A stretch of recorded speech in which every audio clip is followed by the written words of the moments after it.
बच्चों, लक्ष्य crash course Bhojpur में मैं पुनः आप सभी का स्वागत करती हूँ।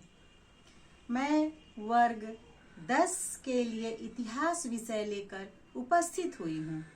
आज मैं अपने दूसरे वीडियो में आप लोगों को यूरोप में राष्ट्रवाद, जो मैंने अपने पहले वीडियो में बताया था, इस चैप्टर से कुछ प्रश्न, इसी चैप्टर को मैं आगे बढ़ाते हुए इसमें और भी बहुत सारे प्रश्न हैं जो आपके वार्षिक परीक्षा के लिए बहुत ही महत्वपूर्ण हैं।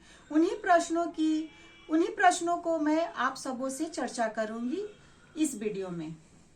बच्चों, सबसे पहले हम लोग अब देखेंगे कि 1830 और 1848 की क्रांतियों की सामान्य विशेषताएं क्या थी। बच्चों, पिछले क्लास में हम लोगों ने पढ़ा था 1830 की क्रांति और 1848 की क्रांति के बारे में। अब इन दो जो क्रांतियां हैं, उन क्रांतियों में क्या सामान्य विशेषताएं थी, इनके बारे में अब हम लोग जानेंगे। तो आइए बच्चों, देखते हैं कि इनकी सामान्य विशेषताएं क्या थी। इसमें 4 पॉइंट है। पहला पॉइंट है, सभी क्रांतिकारी प्रतिक्रियावादी और निरंकुश शासन की समाप्ति चाहते थे। बच्चों, दोनों क्रांतिकारी लोग जो थे वो क्या चाहते थे? प्रतिक्रियावादी और निरंकुश शासन की समाप्ति चाहते थे। दूसरा है पॉइंट हमारा, वे उदारवाद और राष्ट्रवाद के समर्थक थे। किन चीज के समर्थक थे? उदारवाद और राष्ट्रवाद के समर्थक थे। तीसरा जो पॉइंट है हमारा वह है, वे वैधानिक शासन की मांग कर रहे थे। कैसी शासन की मांग कर रहे थे?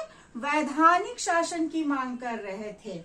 और चौथा जो मेरा पॉइंट है वो है, दोनों क्रांतियों की एक मुख्य विशेषता यह भी थी कि स्वतंत्रता और नागरिक अधिकारों की सुरक्षा जो थी वह उन दोनों क्रांतियों का मुख्य मुद्दा था।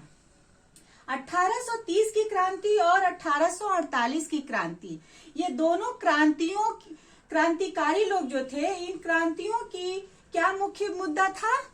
मुख्य मुद्दा था नागरिक अधिकारों की सुरक्षा और स्वतंत्रता। ये जो दो चीज था वह मुख्य मुद्दा था। तो बच्चों, हम लोगों ने देखा 1830 और 1848 की क्रांतियों की सामान्य विशेषताएं। अब इसी चैप्टर से जो दूसरा प्रश्न हमारा है वह है बिस्मार्क के कार्यों की चर्चा। तो बच्चों, आगे अब हम लोग देखेंगे बिस्मार्क के कार्यों की चर्चा। बच्चों, जब जर्मनी के एकीकरण में बिस्मार्क की महत्वपूर्ण भूमिका थी, वह विख्यात राष्ट्रवादी और कूटनीतिज्ञ थे। फ्रैंकफर्ट संसद में उसने भाग लिया। वे रूस और फ्रांस में राजदूत भी रहे। 1862 में वह प्रसा का चांसलर बना। 1862 में कहाँ का चांसलर बना?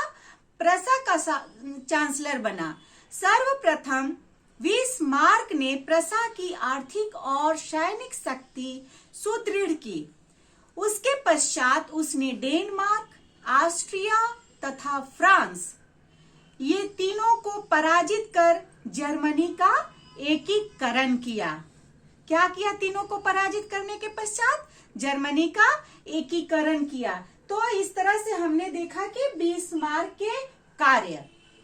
अब हमारा नेक्स्ट है, मेटरनिख कौन था? यूरोपीय इतिहास में वह क्यों विख्यात है? अब बच्चों, हम लोग देखेंगे कि मेटरनिख कौन था और वह इतिहास में, किसके इतिहास में? यूरोपीय इतिहास में वह क्यों विख्यात था।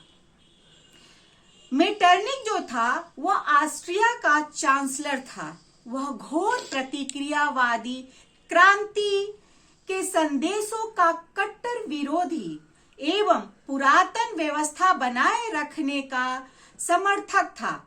उसने जिस प्रकार की व्यवस्था यूरोप में स्थापित की थी उसे ही मेटरनिख व्यवस्था कहा जाता है। मेटरनिख व्यवस्था किसे कहा जाता है? ये जो मेटरनिख था उसने अपने राज्य में अपने तरह से जो व्यवस्था स्थापित की थी उसी व्यवस्था को मेटरनिख व्यवस्था कहा जाता है। अपनी इसी व्यवस्था के कारण मेटरनिख जो है वह यूरोपीय इतिहास में बहुत ही विख्यात था। तो हमने देखा कि मेटरनिख यूरोपीय इतिहास में क्यों विख्यात था।